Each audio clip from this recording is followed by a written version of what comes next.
અમદાવાદ શહેરમાં ગેરકાયદેસર પ્રોહિબિશન પ્રવૃત્તિઓ સામે પોલીસ સતત સક્રિય બની રહી છે. તે જ કડીમાં સરખેજ પોલીસ સ્ટેશનની સર્વેલન્સ ટીમે મોટી કાર્યવાહી કરતા 456 બોટલ અને ટીન સાથેનો વિદેશી દારૂ અને બિયરનો જથ્થો ઝડપી પાડ્યો છે. પોલીસે કુલ ₹4,47,936ના મુદ્દામાલ સાથે એક આરોપીને ઝડપી પાડી કાયદેસરની કાર્યવાહી હાથ ધરી છે.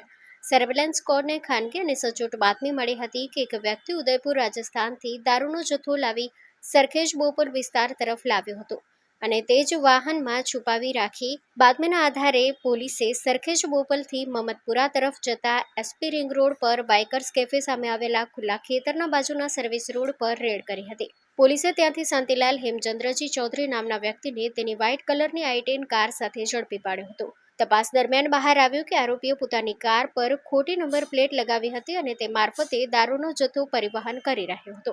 કારની તલાશી લેતા પોલીસે ભારતીય બનાવટના પરપ્રાંતના વિદેશી દારૂ અને બિયરની અલગ અલગ બ્રાન્ડની કુલ 456 નાની મોટી કાચની બોટલ અને ટીન કબજે કર્યા હતા. આ ઉપરાંત એક મોબાઈલ ફોન અને દારૂ પરિવહન માટે ઉપયોગમાં લેવાયેલી i10 કાર પણ જપ્ત કરવામાં આવી હતી. Story report by Vikramsinh Jhala,